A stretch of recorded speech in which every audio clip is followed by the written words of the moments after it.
Hey guys, so here's the thing. Welcome to my episode. Si Toothless may problema about sa rack and pinion niya maingay. Ito niya, naglulus na siya. So, and si Corolla ganoon din. But the thing is, si Corolla walang baterya, ito meron.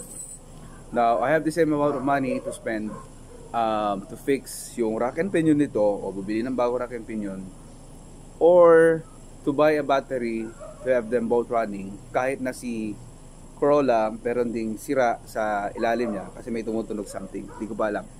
So, what do you think will I choose? Should I buy a new rack and pinion or should I buy a battery to run them both? And that question will be answered after this intro.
Wait!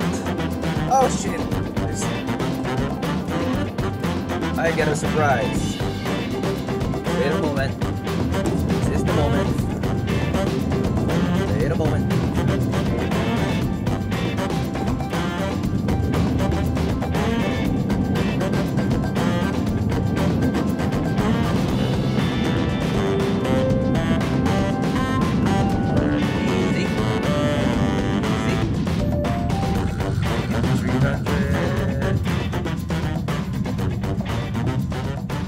Start to pay attention to the road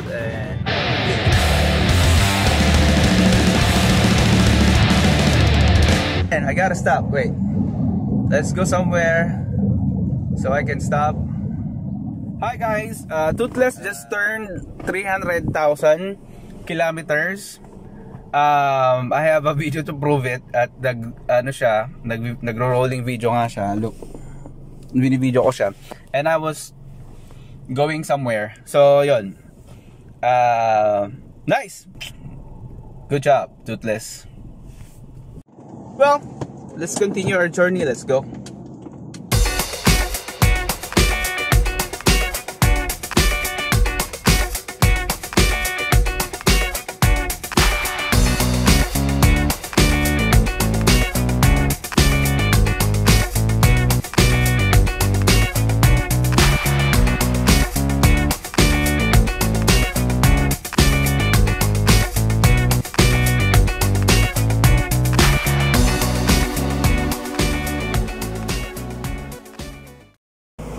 Hey guys, we are here now at Gold Wheels. We are buying those, and from that video alone you know what we'll be buying, if it's rack and pinion or battery, and if you guess right, you're right. Okay guys, see you later. Goodbye.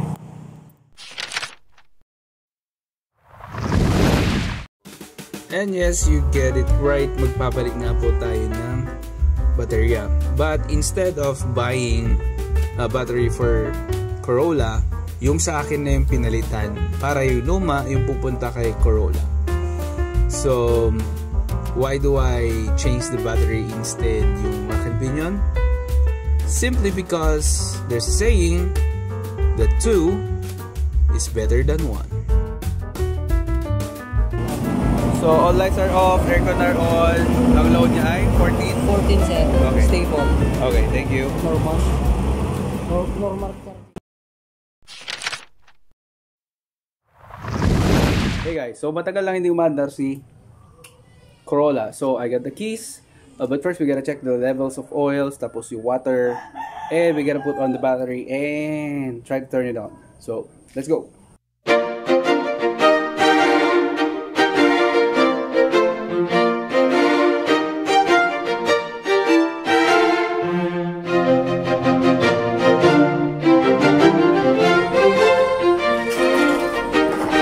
Okay, so here it is.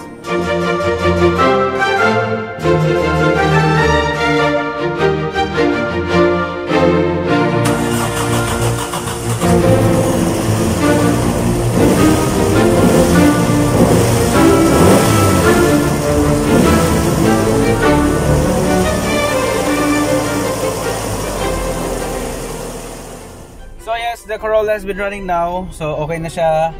Madumi lang siya sa labas, pero pinark ko tong malinis sa loob. So it's been collecting dust since tagal na, siguro mga 3 months, I don't know. Or you know, my last episode meron ako sinabi doon na walang baterya si Toothless. So yon. Anyway, so ipapakita ko mamaya pagbaba ko, no. So right there, if you can hear it, you see, it's very dirty. Tagal yung hindi nagamit. Sobrang dirty. So we gotta clean this up. Probably gonna use it for daily. Alright guys, thanks. I think I found kung saan siya nagkukos. See that?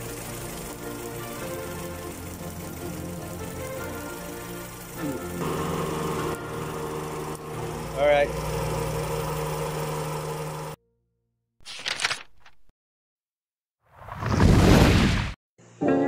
Yes, days go by, I kept thinking, hindi pwedeng hindi maayos si Toothless bago mag-New Year. So days turns into months, so more than 2 months. So yeah, I have decided to buy the things I need to fix Toothless.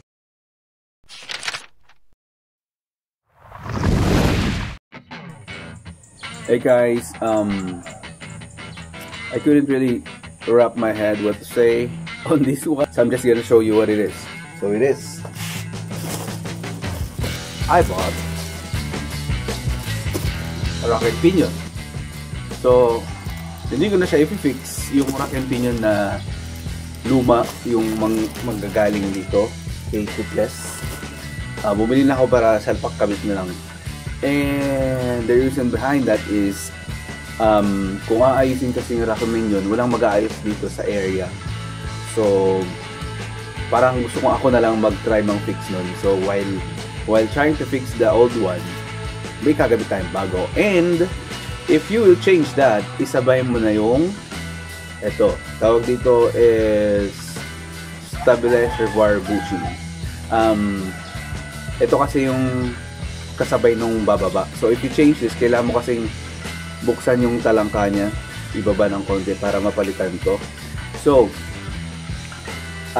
isasabihin natin siya ngayon. Ang papanito si Kuya Jomer. Ngayon, yung binili ko, I'm so happy na nakabili ako ng ganito, yung brand na RBI. Can you see?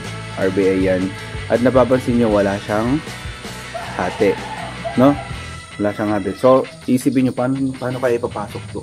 So pwede mong i-shoot or pwede mong hatiin dito. Ikaw mismo maghahati. So meron naman yung dati na nakalagay. So gagayahan na lang ni Kuya Jomer paano natin. Kasi yung mga before na nabibiling ganito, may hati na siya eh. So this one is the original one, RBI. Sa mga gustong magpalit. Especially sa mga lower and lower bushing blade tsaka small bushing. Yan. So yun. Yun lang yung update. Di ko alam mo paano ko sasabihin eh. Anyway, papakabit natin siya ngayon. And then, hopefully, maayos nga siya. And then, I have to ipa-align siya after nun. Kasi nga, racket yun yung papalitan. So, I'll make a review. Yung nabili ko, shout out pala kay Mr. Jerome W. Thank you for the racket pinion. Pinadala niya before Christmas.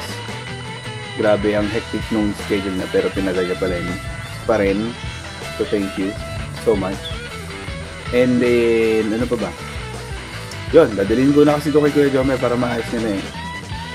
Yeah, I'll show you where later. So, tara, punta na natin kay Kuya Jomer and I'll see you there. Bye! Hey guys, I hope you can hear it. Yung tulog ng racket ninyo na sira.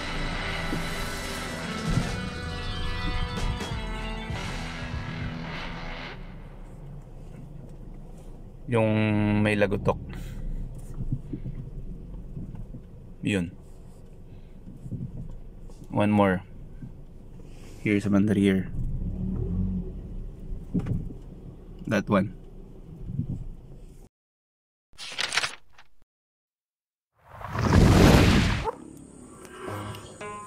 So ito siya guys.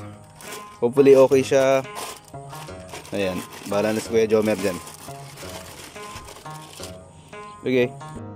Paalay mo. Hey guys, ito na yung bago, yun yung luma.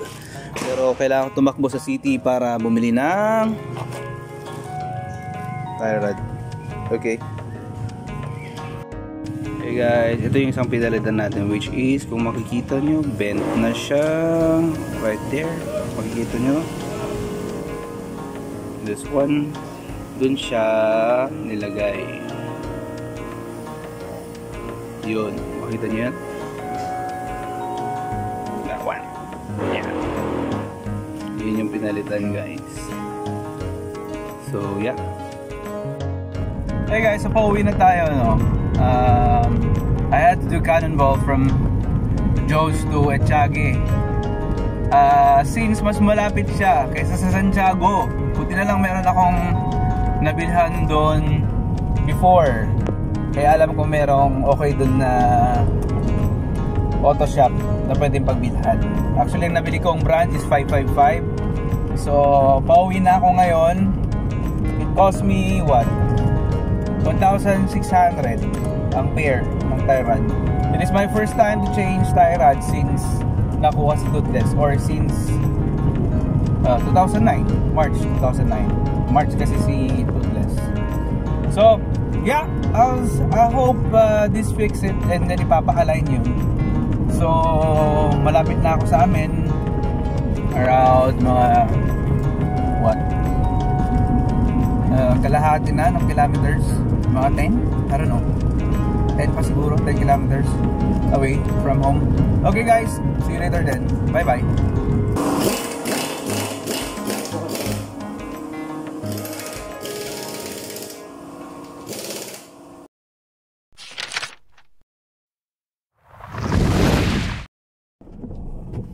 Hey guys, currently tinetesting ko na si Toothless. I'm so happy! Wala na yung dadaan ka lang sa lubak, may maririnig ka na kagad. So this time itetesting ko siya somewhere may lubak. So ito guys.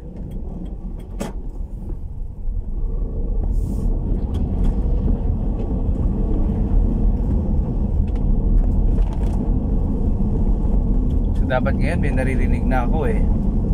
Like lukotok. Ngayon wala tayong marinig. Naririnig nyo na ngayon ay pure gulong. Yan, dahil meron ng lutok. At may ganun na tayo naririnig. Daan tayo sa may lubak. May alam ako lubak dito. This is lubak. Tingnan natin yung tutunog.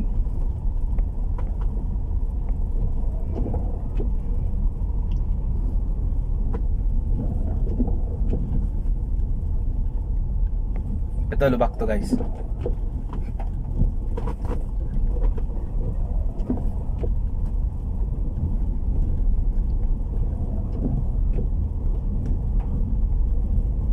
Ito guys, lubak.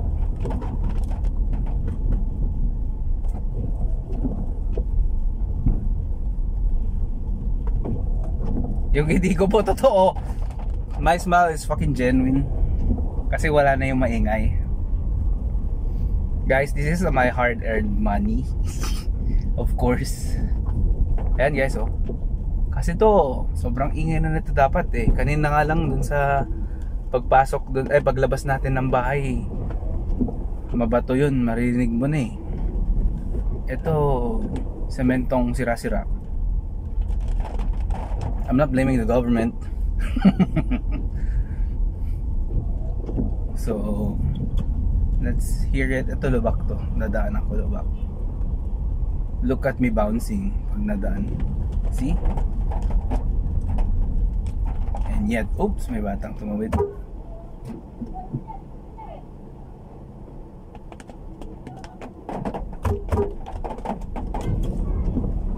Ito, malaking lubak to. Yun sa ipabadaan natin ng matindihan. Let's see. That's sobrang init. Oh my god! See? Ang lakas nun, di ba? Wala na yung tunog niya. I'm so happy! Alright. Kukunin ko yung mga pinagpalitan ni Toothless, and then I'm gonna have a little bit recap review on the house. So yeah, I'm fucking so happy with this shit. So ang ginawa ni Kuya Jomer ay nag-ano na rin siya, what do you call this, nag alignment siya ng mano-mano. The thing that I fear the most here is yung radius niya, turning radius. Turns out, it's fucking the same. It's fucking the same. So, kunin natin yung gamit. Sige, Kuya Jomer. Maambon ko man din. Wait, here we go.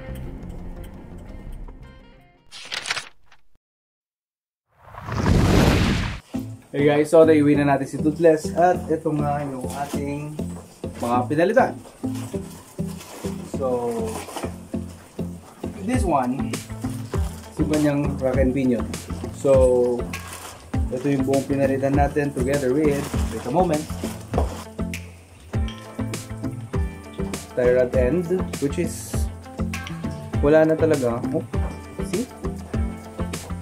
And then yung ating, what do you call this? Stabilizer bar bushing. Tignan nyo, out of shape na siya, palitin na talaga. So yeah. So ito guys, yung pinalitan natin, Toothless. May tumutunog talaga dito guys. Pag aalugin mo, kahit hindi mo. That one, tukutok. Tutunog siya, hindi nyo marinig dito eh. Ha! So this is the original since 2009. Ito pa rin po yung kanyang rack and pinion mula noon. See that? It says Koyo brand. So ito yung pinaka-original niya. Thank you guys sa pagsubaybay. Lahat ng ito ay aking dugot pawis. At ang saya lang na wala nang tumutulong sa ilalim ng kotse. So maybe later on, I'll try to see kung bumabalik pa ba yung kanyang pag high speed braking, medyo may konting vibrate, or is that the cause of tie rod end? I don't know. Kung napalitan na rin yun, sana wala na. So alignment na lang, although na-align naman na to kanina manually, pero iba pa rin yung alignment kasi sa sa talagang shop. So yun na lang ang gagawin, and this episode is done. Thank you guys for staying tuned on this episode, and I'll see you next time in Project Toothless. Bye bye guys. Merry Christmas and a Happy New Year. Bye bye. And yes, that's a wrap for Toothless this 2024. So what did I do? Change the light bulb, fix the alternator. I just uploaded 2-3 episodes, I don't know. I forgot. Because of the economy that we had this year, I gotta say the struggle is real. But I don't know. But don't let these kind of things let you down. Keep your passion alive. Keep achieving your dreams. And while you're on the middle of it, smile and be hungry to do more. I don't know, maybe next year I'll change the mags. Maybe. I don't know. I don't know what the future holds really. But like Toothless, it may be a slow progress, but it's still a progress. Subscribe on my channel and see you next year on Project Toothless. Oh shit.